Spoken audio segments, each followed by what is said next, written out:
자, 에어포르트부터 학창 시절이 됩니다. 1501년부터 1505년까지 일들이 이제부터 벌어지게 됩니다. 참고로 에어포르트 대학은 1392년에 세워졌습니다. 그리고 당시 인구는 2만 명이었고요. 36개 교회가 있었습니다. 근데 루터는 1501년에 에어포르트로 오게 됩니다. 루터는 법대대 출신입니다. 법대 들어가기 위해서 에어포르트 대학에 갔습니다. 4남매였거든요. 근데 첫 번째가 루터인데 동생한테 광산업을 물려주게 됩니다. 아버지가. 그러니까 원래는 루터가 자기 아버지의 그 엄청난 광산업을 하고 싶다고 했잖아요. 아버지가.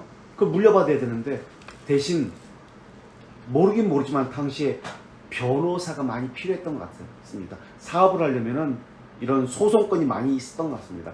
그래서 루터에게 광산 관련 이 소송을 담당할 수 있는 변호사가 되라고 아버지가 그렇게 했던 것 같습니다. 그래서 변호사 공부를, 법학을 공부했습니다. 그리고 에어포르트 대학에서는 기숙사 생활을 했습니다. 참고로 독일에서 가장 먼저 대학이 세워진 것은 독일, 신성로마지 독일에서 어딘 줄 아세요? 지금 이 대학교는 에어포르트는 1392년에 세워졌거든요. 거기 총장님이 우리가 중세의 마지막 때 배운 그분인데,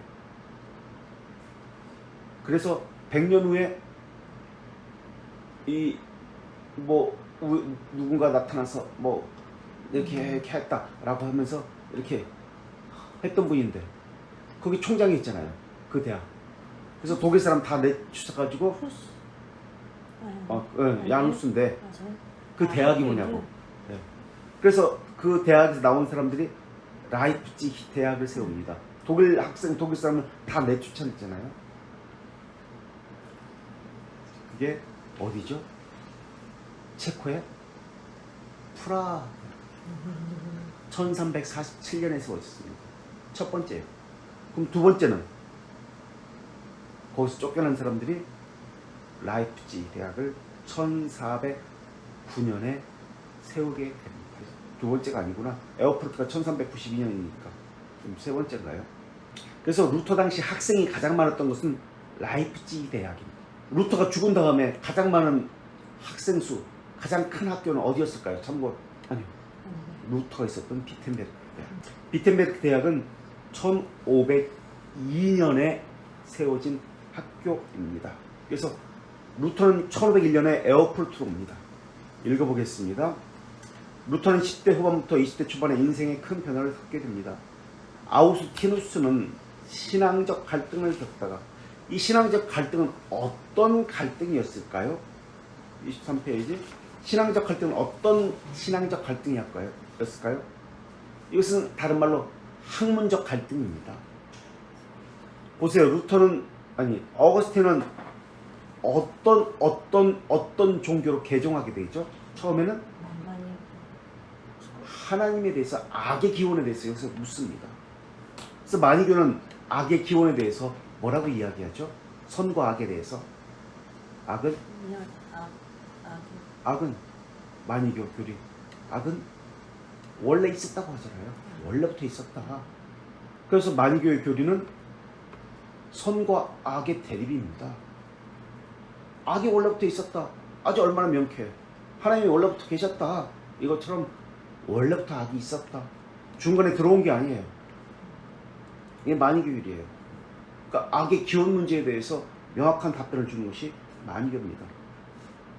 이게 명확했기 때문에 마니교 들어간 거예요.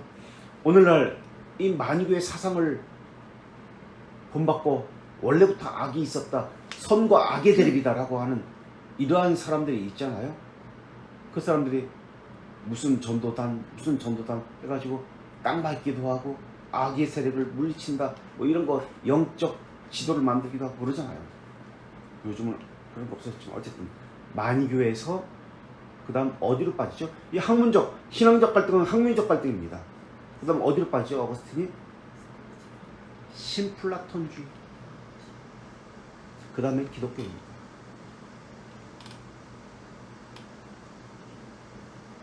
자, 어거스틴이 이렇게 세 차례 학문적 갈등, 신앙적 갈등을 겪습니다. 루터는 어떻게 될까요? 세 차례의 충격을 받습니다. 그는 세상의 길에서 벗어나 그리스도에게로 향하는 생의 전환점입니다. 어거스틴은 신비한 체험을 갈등으로 겪지 않습니다. 이 차이 보세요. 학문적 갈등입니다. 인문학적 갈등입니다. 그러나 루터는 체험적인 학문적 갈등이 아닙니다. 죽음에 대한 갈등입니다. 죽음을 경험한 거예요. 자기 친구가 죽든지 자기가 죽을 뻔하든지 죽음에 대한 두려움을 통해서 세 차례의 충격을 경험하게 됩니다. 그래서 이런 신비 체험 때문에 그리스도에게로 향하게 됩니다. 여기 차이가 있어요. 인문학자들 칼빈이라든지 이런 사람들은 학문적 갈등을 통해서 하나님께 나아가게 됩니다. 그러나 루터는 이 죽음에 대한, 그러니까 신비 체험을 통해서 하나님께 나아가게 됩니다. 이 차이가 있는 거예요.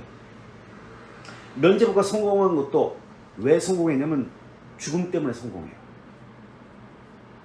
당시 흑사병이 십자군 있었잖아요.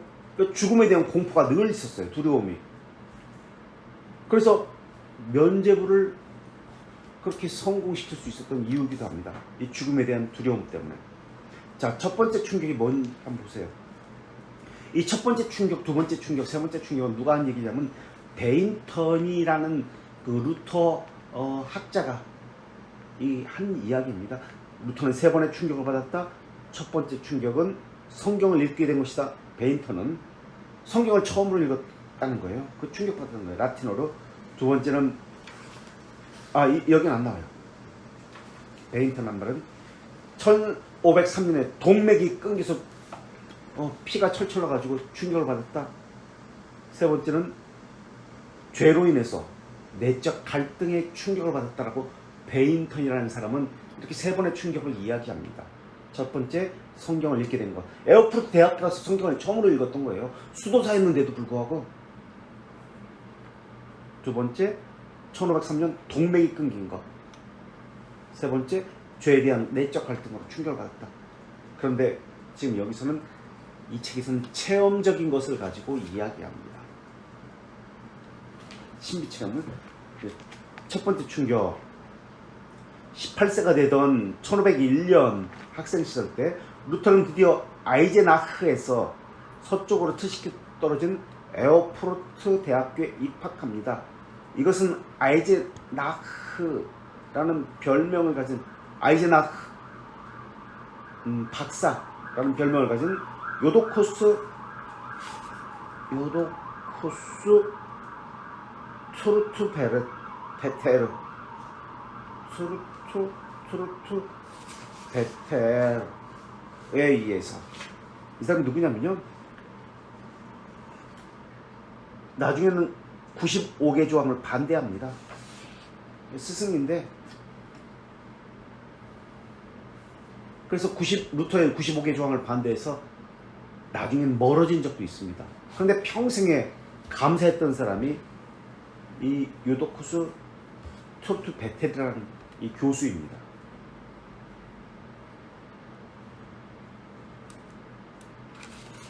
이 사람은 누구냐면 유명론자입니다. 가브리엘 비에르에게서 영향을 받은 유명론자. 유명론자가 뭘까요? 유명론. 에어프루트 대학, 지금 철학부는 유명론으로 유명합니다. 유명론이 뭘까요? 중세시대 한번 생각해 보세요. 유명론과 반대되는 것이 무엇이 있죠?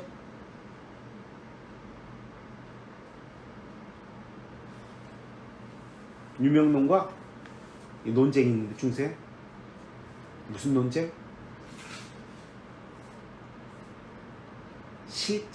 실제론 로마 카톨릭의 입장입니다. 이 실제론 뭘 가지고 실제론 이야기했어요? 뭐가 관련된 것이죠? 실제론과 유명론 논쟁은 뭘 가지고 이 실제론과 유명론 논쟁이 벌어졌어요? 성찬에서 성찬 맞습니다. 그러면 구체적으로 화치세인데 예수님의 몸이 실제 변했느냐 아니냐 이것을 가지고 실제로냐 유명론 얘기예요. 그래서 로마 카톨릭의 이 사상을 무너뜨린 사람이 오캄의 윌리엄과 오캄의 왼도날 또 존 스코트 이야기죠. 유명론자들. 그래서 유명론으로 유명한 학교를 다녔기 때문에 로마 카톨릭에 대해서 비판적인 이것을 배우게 됩니다. 그래서 로마 카톨릭과 대항하게 되는 것이 루터입니다. 그래서 로마 카톨릭에 대해서 예리한 비판을 가할 수 있었던 첫 작업을 에어푸르트 대학 이 철학부에서 특히 그의 스승 아이젠하크 박사라고 불렸던 요도코스 토르투 베테르에 의해서 자 여기서 넘겨서 고전 라틴 저자들 키케로, 버질리우스, 리비우스를 비롯한 여러 사람의 철학 작품을 읽습니다. 그리고 여기 나오죠. 중세 스콜라 철학자 주의주의 오캄의 윌리엄과 던스 스코투스의 그리고 신비주의자 보나벤투라 그 다음에 스콜라 철학자 토미즘의 토마스 아퀴나스에 대해서 배웠습니다. 이곳에서 처음으로 라틴어 성경을 접합니다.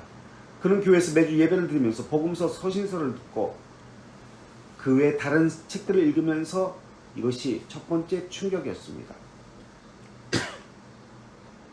기초학문을 철저히 공부했습니다요. 그래서 철학적 실력이 대단했습니다. 두 번째 충격, 루터는 1503년 2년 후죠. 부활절 축제 때 가족과 함께 지내면서 에어푸르트에서 많이 떨어진 이제 들판 어딘가입니다. 두 번째 충격받습니다. 그는 당시 사람들의 관습대로 칼을 차고 있었는데 칼을 차고 있었다는 것은 강도나 도적이 많이 쓰다는 것을 의미하죠. 기욤 파렐도 칼을 차고 다녔습니다. 칼을 빼서 칼집에 넣는 순간 잘못해서 어떻게 넣는지 모르겠지만 칼집에 이렇게 구멍에 잘 맞춰 넣어야 되는데 자기 다리를 넙작다리 동맥을 끊고 말았습니다. 칼을 잘못 넣어가지고 상처를 손으로 눌렀지만 너무 피를 많이 흘리면서 의식까지 희미해지는 지경에 이르렀습니다. 들판 어딘가에서 찔린 겁니다. 사람이 오고 가는 사람이 없어요. 에어푸르트에서 많이 떨어진 어떤 곳에서 그런 의식을 잃어가는 중에 오 마리아여 도와주소서 마리아라고 부릅니다. 왜 이제 지금 25년 후에 1531년 회상하면서 이 이야기를 합니다. 마리아여 도와주소서. 왜 마리아여 도와주소서 라고 회상했을까? 사람들한테 왜 마리아여 도와주소서 라고 자신이 했다라고 말하고 싶어 했을까? 여전히 자신은 로마 카톨릭 안에 있습니다라는 것을 말하고 싶었기 때문에 마리아여 도와주소서라고 소리쳤던 겁니다. 하나님의 은혜로 의사가 곧 도착하여 도착할 수가 없거든요. 아무도 없는 들판이에요. 허허벌판. 의사가 도착했다는 말의 의미는 우연히 그 근처를 지나갔습니다. 의사가. 근데 그걸 같이 있던 친구가 누구든 좋으니까 막 소리소리 지르면서 좀 도와달라고 막 그러는데 그 마침 의사였어요. 지나갔던 사람이. 그 사람을 데리고 와서 끊어진 동맥을 꿰매어 겨우 살아났습니다. 이 일은 루터에게 큰 충격이었습니다. 근데 두 번의 이런 충격을 받았지만 여전히 루터의 관심은 아리스토텔레스였습니다. 그래서 여전히 윤리학과 아리스토텔레스의 물리학을 가르치고 있었습니다. 세 번째 충격, 루터가 겪은 세 번째 충격은 그의 인생을 바꿔놨습니다. 그는 자신이 원했던 문학을 공부하고 20세에 에어푸르트 대학교에 입학해서 1년 만에 학사받았습니다. 3년 후 1505년에 철학 학사학위를 받았습니다. 57명 중에 13번째였습니다. 석사학위는 17명 중에 2번째로 받았어요.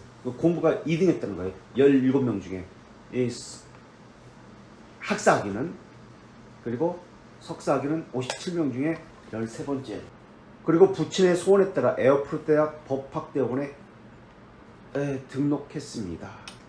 이 1505년이라고 했잖아요. 1505년 5월 19일 법의 수호성이 누구냐면 세인트 성이보입니다. 5월 19일 성이보의 날에 학교가 개강한 겁니다. 법의 수호신이기 때문에 그날 학교가 개강한 겁니다. 그래서 루터 아버지는 아들이 법학 대학에 들어간 것을 자랑스러워했습니다. 그러면서 아들에게 법학책 몇 권을 선물로 줬습니다. 그 중에 하나가 민법 법전이었습니다. 근데 루터는 법하기 싫었어요. 학자마다 다른 견해를 가지고 있었기 때문이라고 여겼습니다.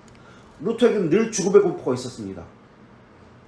더군다나 루터는 1505년 지금 이 시기에 동생 하인츠와 바이트가 흑사병으로 죽습니다. 이 흑사병은 주위 벼룩으로 옮기는 병이었거든요. 지난주에도 말씀드렸지만 도시들은 너무나 더러웠어요. 하수구, 덮개가 되어 있는 게 아니라 쥐, 벼룩, 구더기, 벌레들이 엄청나게 많았습니다. 그리고 유럽 인구 3분의 1, 2,500만 명이 1347년에서 1553년 사이에 죽습니다. 그리고 에어푸르트에서도 죽습니다. 특별히 교수 3명이 죽습니다. 그리고 1505년 지금 5월 19일 날 학교가 개강했거든요. 6월 13일 날 교수 3명이 죽은 교수를 위한 장례식이 학교에서 있었습니다. 그 정도로 죽음이 만연했던 것이 루터 시대였습니다. 그래서 죽음에 대한 공포가 사람들에게 있었습니다. 그러다 보니까 죄 용서에 대한 이 면벌부, 면죄부가 인기가 많았습니다. 루터가 받은 것은 철학 석사입니다. 신학 석사가 아니에요. 신학 석사는 나중에 받습니다. 여전히 아리스토텔레스의 철학을 가르치고 이것을 좋아했던 사람입니다. 이 두 번의 충격에도 불구하고 신학 석사는 한참 후 1509년에 받습니다. 1505년에 철학 석사 받았고 1509년에 신학 그때서 공부하는 거예요. 석사를 받습니다. 1509년이 언제냐면 이때 무슨 일이 있었냐면 칼빈의 출생이 1509년입니다. 그리고 독일 신학이라는 이 책을 1516년에 편집해서 루터가 출판하게 됩니다. 독일 신학은 우리가 지난 시간에 배운 것처럼 후기 신비주의입니다. 중세 후기 신비주의. 그러니까 1516년까지 최소한 루터는 신비주의에 머물렀다라는 겁니다. 그리고 1521년에 탁상담화라는 책을 이제 거기서 밝히는 건데요. 제자들하고 식탁 위에서 같이 밥 먹으면서 이야기하는 거예요. 이런 얘기 저런 얘기 하는 건데 1521년에 자기가 이신칭의를 깨달았다라고 이 탁상담화에서 밝힙니다. 그러니까 최소한 이전에는 이신칭의를 몰랐어요. 루터는. 그러니까 그 전까지는 1521년까지는 신비주의를 가지고 신학을 했던 사람입니다. 신앙이 체험적인 그런 신비신학이었어요. 지금 에어포르트 대학에 등록을 했다라고 했잖아요. 칼빈은 어디 대학 출신일까요? 에어포르트 대학은 새로 생긴 대학입니다. 생긴 지 얼마 안 돼요. 비텐베르크도 마찬가지예요. 생긴 지 1년 만에 거기서 이제 강의하고 그러잖아요. 거기서 공부도 하고. 칼빈은 학문적인 수준이 이 사람과는 달라요. 파리 대학에 다녔어요. 근데 왕립대학이 됩니다. 왕립대학. 파리 대학 중에서 1대학, 2대학, 3대학 있잖아요. 우리 파리에서 지금도. 프랑스는 1대학, 2대학, 3대학을 하는데 왕립대학이라고 합니다. 꼴레주 로얄이라는 대학을 다닙니다. 여기서 스승인 르페르브 데따블이라는 스승을 만납니다. 루터보다 30년 전에 이신칭의를 가르쳤던 사람. 전 세계, 전 유럽이죠. 전 유럽의 최고의 지성인 르페르브 데따블에서 에게서 공부합니다. 프랑스 성경을 번역한 사람입니다. 프랑스어로.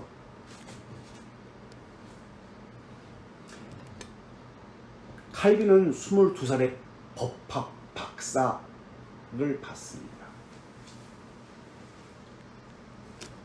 오를레앙에서 지도 교수가 부르주로 옮기는 바람에 부르주로 가서 거기서 박사학위를 받습니다. 학위를 받습니다. 그리고 나서 박사학위를 받은 이후에 들어간 곳이 1533년 왕립대학 콜레주 로얄입니다. 박사 중에서도 모든 박사가 이 콜레주 로얄에 들어갈 수 있는 자격을 얻는 게 아니에요. 박사 중에 상위 1%, 공부 잘하는 최고의 사람만 이 콜레주 로얄에 들어갈 수 있었습니다. 그런데 지금 루터는 석사, 신학 석사 1909년에 겨우 받습니다. 비교하자는 건 아니지만 어쨌든 그만큼 다 수준이 달라요. 박사라고 다 이 왕립대학에 들어가는 거 아니에요. 박사 중에 최고의 몇 명만 골라서 공부시키는 것이 바로 이 왕립대학입니다. 근데 여기서 공부할 때 라포르주라는 사람의 집에 거주하게 됩니다. 근데 이 라포르주라는 사람이 화형을 당해 죽습니다. 개혁신학자죠. 이 하숙집 주인이에요. 이 하숙집 주인 칼빈 얘기하는 겁니다.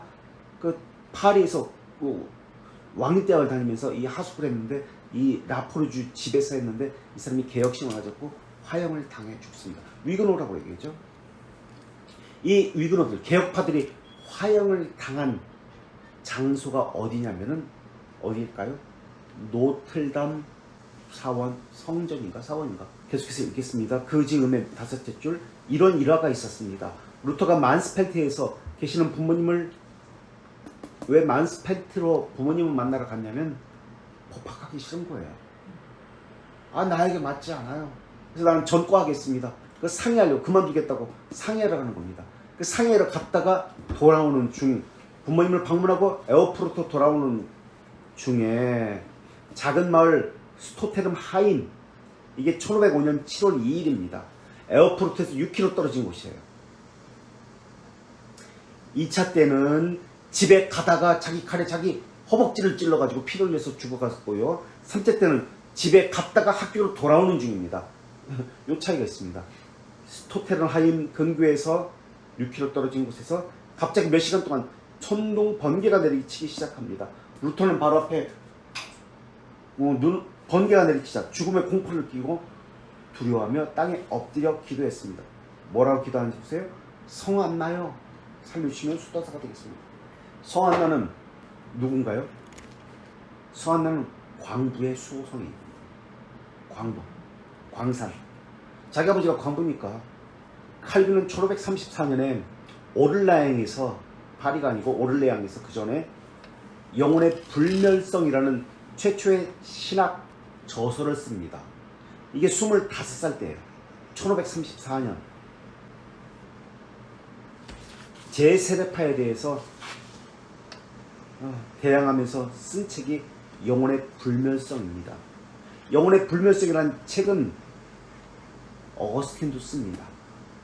제세례파는 영혼이 죽으면 사람이 죽으면 영혼은 잠을 자다가 예수님의 재림시에 그때 깨어난다고 믿었던 사람입니다. 그래서 칼빈은 이것에 대해서 대항하기 위해서 죽음 후에도 영혼은 자각이 있다. 지성을 가지고 있다라는 책을 씁니다. 베드로 전서 3장 19절을 근거로 이게 영혼 불멸성입니다. 우리는 영혼을 구원한다 라는 이야기를 합니다. 근데 영혼이 무엇인지는 몰라요. 영혼에 대해서 관심이 없어요. 그런데 이 칼빈도 그렇고 어거스틴도 그렇고 젊은 나이에 영혼이 무엇인지에 대해서 관심을 가지기 시작한 겁니다. 그리고 책을 씁니다. 최초의 신학책입니다. 칼빈의 영혼 불멸성. 어거스틴도 이런 책을 썼는데요.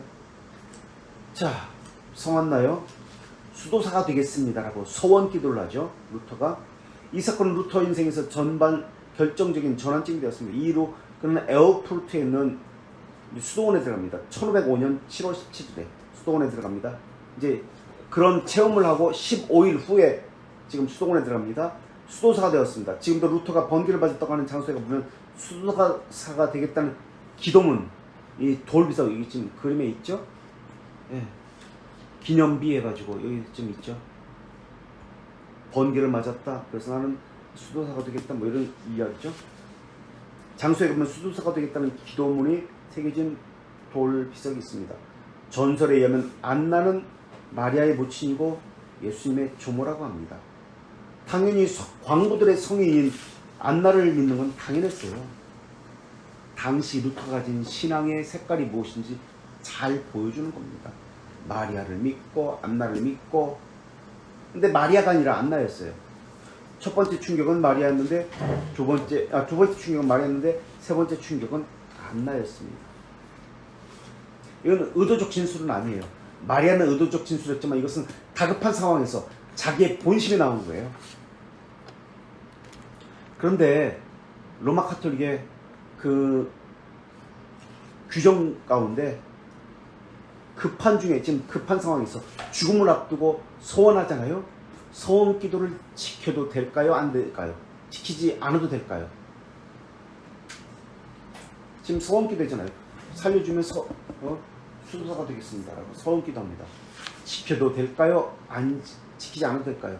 이 소원 기도 급한 중에 죽음 앞두고 나오는 이 기도를.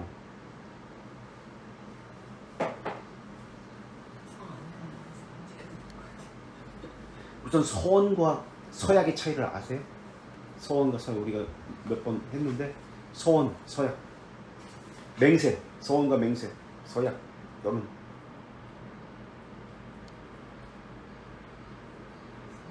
소원과 서약.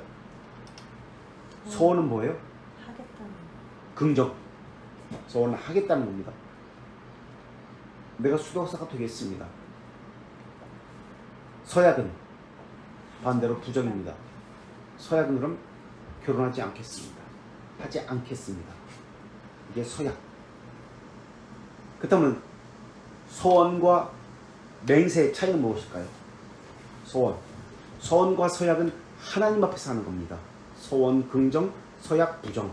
하지 않겠습니다. 하나님 앞에서. 맹세는 하나님 앞에서 하는 것인데 하나님과의 약속이 아니라, 소원과 서약은 하나님 앞에서 하는 하나님과의 약속인데, 맹세는 하나님 앞에서 하는 사람과의 약속이 맹세입니다.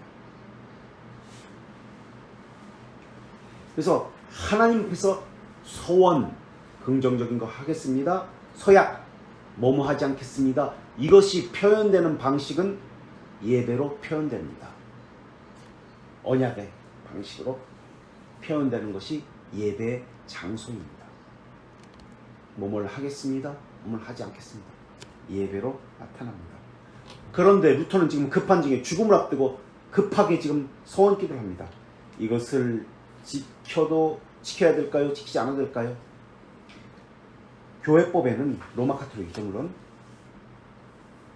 이런 위기 상황에서의 서약, 소원은 지키지 않아도 된다라고 나와 있습니다. 그런데도 불구하고 루터는 지키길 원했습니다. 법이 싫으니까. 법하기 싫어요. 공부하기 싫어요. 소원은 네데르라고 합니다. 히브리어로 네데르, 무엇을 하겠다는 거. 소원, 우리가 십계명에서 이미 배운 거거든요. 서약은 아사르라고 합니다. 아사르, 무엇을 하지 않겠다는 거. 자, 그렇다면 소원 시에 유의해야 할 것이 있습니다. 지금 소원을 냈는데, 몸을 하겠다고 소원 네데르를 냈는데, 유의해야 할 것은 첫 번째, 누구에게 소원하는가? 하나님 모든 것을 아신다는 것을 전제로 합니다. 어떤 하나님이 안다는 것을 전제로 해야 합니다. 누구에게 소원하는가가 있어야 합니다. 그리고 그것을 하는 나는 누구인가? 이것이 있어야 됩니다. 나는 누구에게 소원과 서약을 하는가? 첫째. 둘째, 소원과 서약을 하는 나는 누구인가? 이것이 있어야 되고요. 세 번째, 무슨 의도로 소원과 서약을 하는가? 이것이 있어야 됩니다. 이 세 가지 것이 전제되어야 됩니다. 무슨 의도로 하는가? 그런데 이 무슨 의도로 서약을 하는가, 소원을 하는가, 여기엔 또 두 가지 것이 있습니다. 과거적인 서약 또는 소원, 또는 미래적인 서약과 소원, 이것이 있습니다. 과거적인 서약과 소원은 감사와 회개입니다. 과거적인 것은 감사, 회개. 그리고 미래적인 것은, 미래적인 서약과 소원은 절제와 하나님의 영광입니다. 이런 차이가 있습니다. 그러나 이 루터의 소원 보면은 이런 것이 없어요. 하나님이 누구신가? 누구에게 서원하는가? 없어요. 그죠? 성 안 나게 합니다. 그것을 하는 나는 누구인가? 하나님 앞에서 나는 누구인가? 이것이 나와야 되는데 죄인입니다. 이것이 나와야 되는데 이거 없어요. 그냥 두려움이에요. 자기 살기 위해서 하는 거예요. 이거 없어요. 셋째, 무슨 의도로 서약을 하는가? 과거적으로는 감사와 회개고 미래적인 절제와 하나님의 영광인데 이거 없어요. 이 서원의 내용만 봐도 알 수 있습니다.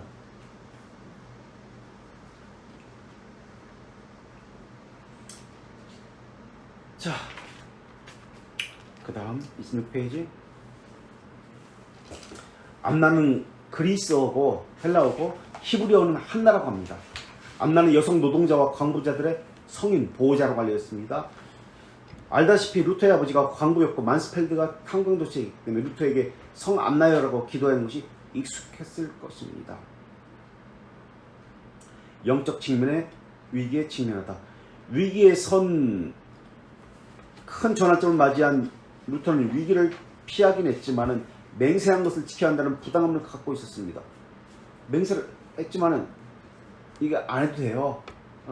한 가지 부담을 떨쳐버리는 순간 새로운 부담, 영적 위기를 맞았습니다. 위기에 직면한 그가 어떻게 하나님의 섭리에 이끌는지 보도록 하겠습니다. 수도사 루터, 이제 수도사가 됐죠. 15일 후에. 여기도 에어프루트입니다. 에어프루트 대학 바로 옆에 수도원이 있었어요. 이 수도원은 은자 수도원입니다. 그리고 아우구스티누스 수도원입니다. 루터가 비록 두려운 상황에서 갑작스럽 서원을 했지만, 맹세가 아니라 서원이죠. 그래서 여기서 맹세, 사람 앞에서 했기 때문에 그런가. 어쨌든 맹세하고 썼네요. 맹세를 하긴 했지만 그가 세상적인 삶을 포기하고 진정한 수도사가 되기까지 참으로 많은 갈등이 있었습니다.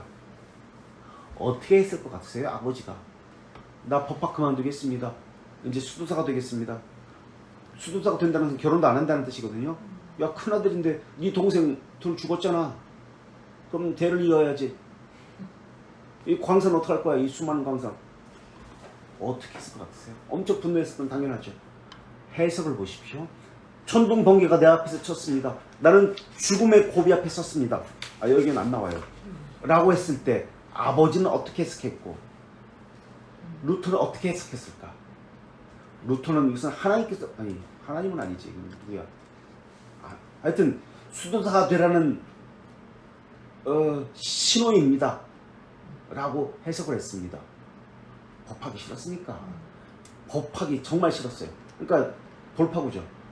수도사가 되라, 이게 하나님의 뜻이다 라고 해석을 합니다. 근데 아버지는 넌 마귀의 음성을 들었다, 마귀의 체험을 한 거다, 법학을 하라는 하나님의 뜻을 너는 지금 거부하고 있다, 이렇게 해석을 합니다. 같은 사건을 두고 해석이 달라요. 남동생은 둘 다 흑사병으로 죽었는데 지금 손자를 못 봅니다.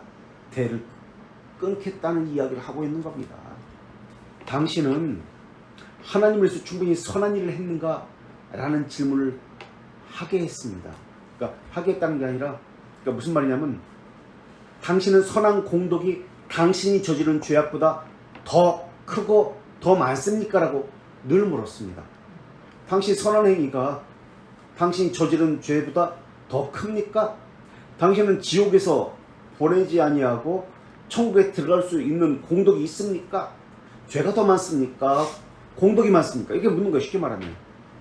이런 신앙이 사람들 가운데 만연했습니다. 그래서 이것으로부터 도움을 줄 수 있는 소책자가 있었습니다. 특별한 책자가 있었습니다. 이 책자 이름을 라틴어로 아르스, ARS, 아르스 모리엔디라는 책자입니다. 모리, MORIEND, 모리엔디, 아르스 모리엔디라는 책자입니다. 이 뜻은 무슨 뜻이냐면, 아르스 모리엔디는 잘 죽는 기술, 웰 다잉, 요즘 말로 말하면 이란 책입니다. 어떻게 하면 잘 죽을 수 있을까? 그만큼 만연했어요. 이게 신앙이에요.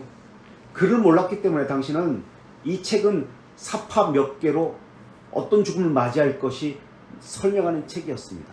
그런 상태에서 그것이 만연한 신앙의 그 사조였거든요. 그런 상태에서 죽음을 몇 번 경험하니까 정신이 번쩍 든 거예요. 그리고 당시 사람들은 이 세상을 귀신들의 놀이터라고 믿고 있었습니다. 귀신들의 놀이터. 이게 만유교의 신앙이잖아요. 그죠? 귀신들의 놀이터였기 때문에 잘 죽는 책이 이게 아주 대단한 책이었습니다. 그런 상태에서 이런 충격을 받았던 겁니다. 그래서 수도사가 그렇지 않아도 공부하기 싫어 죽겠는데 법학. 그래서 수도사가 되기로 했던 겁니다. 근데 여러 수도사들이 있었어요. 에어프로트에 34개 교회가 있었다고 그랬잖아요. 에어프로트에 다른 수도원도 많이 있었어요. 근데 왜 하필이면은 아우구스티누스 수도원을 택했을까? 당시 규율이 제일 엄했기 때문에 그렇습니다. 그래서 규율을 잘 지켜야 하나님에게 인정받는다는 신앙적 분위기가 당시 있었어요. 더 엄하게 해야 된다, 더 절제해야 된다 라는 사상을 가지고 있었던 것이 당시 신앙의 모습입니다. 그래서 엄하게 하려고 더 자기를 억누르려고 수도사가 된 거예요. 루터는. 루터의 고백을 한번 들어볼까요? 어느 날 바닥에서 일어난 나는 나를 앞다우며 다가오는 죽음에 대해서, 당시 신앙의 키워드는 죽음입니다. 죽음에 대해서 생각했습니다. 그러다 천국 가겠어? 이 교회 협박이잖아요. 당신 그러다가 그렇게 해가지고 천국 가겠어? 왜 교회에 맨날 설교해요? 협박이에요. 흑사병까지 있었으니까. 나는 진지하게 자신을 점검하며 무엇을 해야 할지 물었습니다. 나를 동요시키는 생각들이 강하게 밀려왔습니다. 나는 임무를 성취하려고 부단히 노력했습니다. 하지만 내 영의 상태는 어떻습니까? 불결한 마음으로 두려운 하나님의 법정 앞에 나설 수 있습니까? 나는 거룩해야 합니다. 이전처럼 거룩함을 향해 큰 갈증을 느낍니다. 하지만 이것을 어디서 발견할 수 있을까요?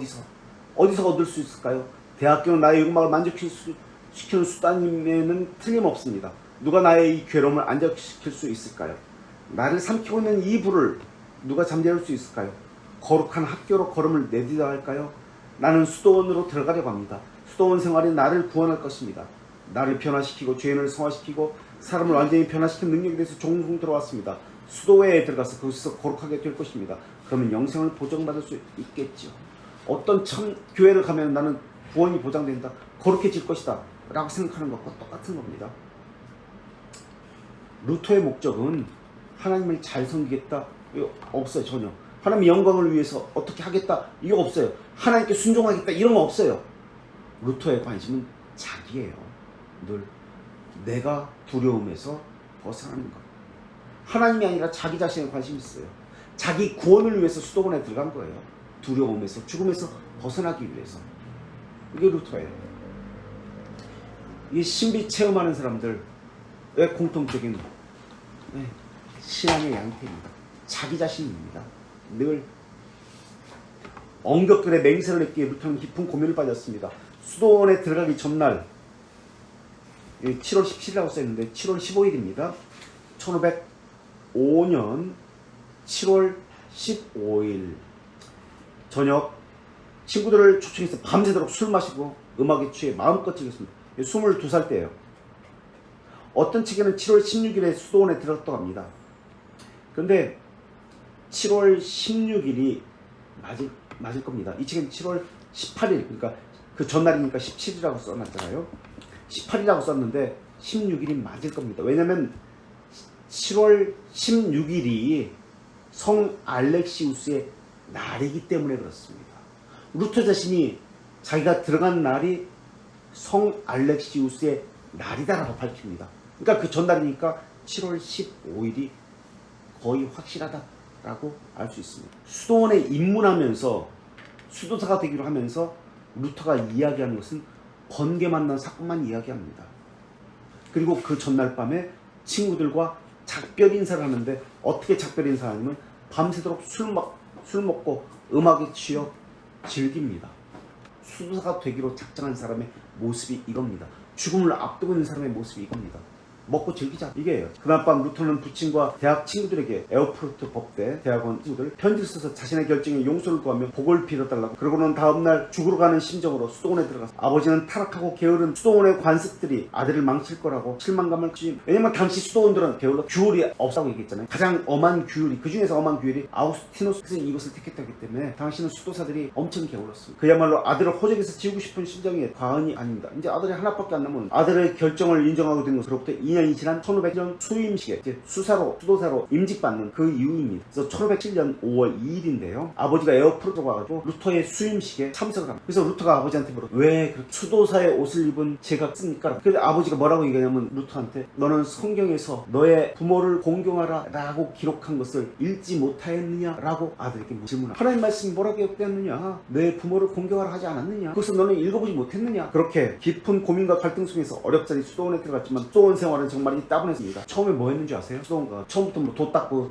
기도하고 뭐 책 쓰고 이런 거 한 거 아니에요. 문지기 했어요. 똥 푸고 거름 주고 농사 짓고 머슴했어요. 말씀을 연구하고 묵상의 삶, 이게 전혀 없어요. 그거 했어요. 그래서 28페이지 그레고리스 찬트를 부르는 것이 루터의 유일한 즐거움입니다. 고통스러운 죽음에 대한 육체에 대한 이 고통, 이것을 잊기 위해서 노래 부른 거예요. 처음에는 연구하거나 묵상할 염두를 내지도 못하고 문지겨 머슴처럼 생활했습니다. 그러다 후에 날마다 자기를 괴롭히는 마음속에 죄성을 없애기 위해서 기도하고 금식하고 진을 틀 정도로 수도원 생활에 헌신했습니다. 또한 그는 어스틴 소사로서, 이게 은자 수도원입니다. 모여있는 것이 아니라 은자는 이렇게 소수로 되어 있죠. 은자 엄격한 규율 속에서 자신을 훈련시켰고 하나님을 아는 경건한 삶을 살기 위해서 수단이 무엇을 통해서 하나님 만나려고 했죠? 금욕을 통해서 하나님을 만나려고 합니다.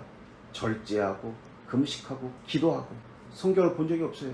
대학 도서관에서, 에어프루트 대학에서 처음으로 첫 번째 충격을 받은 것이 성경을 보고 탁상라마라는 저서에서 그 충격받았다고. 그때 본 성경이 어떤 성경이냐면 성경 중에서도 66권 있잖아요. 사무엘서였습니다. 사무엘. 그때 나이가 20살쯤 돼요. 20살 때 처음 본 거예요. 그 당시 사람들에게 성경은 신학을 연구할 때 참고하는 참고 도서가 성경이었어요. 주간이었어요. 성경. 참고 도서가 성경이었어요. 그러니까 성경을 누가 봐? 아무도 안 봐. 신학자도 안 봐요. 참고 도서일 뿐이. 신학 책이 주 도서였어요. 자, 이것을 영적 평정을 향해서 여기까지는 했어야 되는데 비텐베르그를 10분 동안 여기까지 합시다. 시간이 안 돼. 영적 평정을 위해서는 다음 시간에, 오늘 여기까지 하려고 했는데 다음에 비텐베르크에, 루터는 물론 생애도 중요해요. 그러니까 신학적인 논쟁, 이게 더 중요하거든요. 생애보다도 신학적 논쟁을 더 다뤄줘야 합니다. 여기까지 혹시 질문이나 나누실 분 있어요?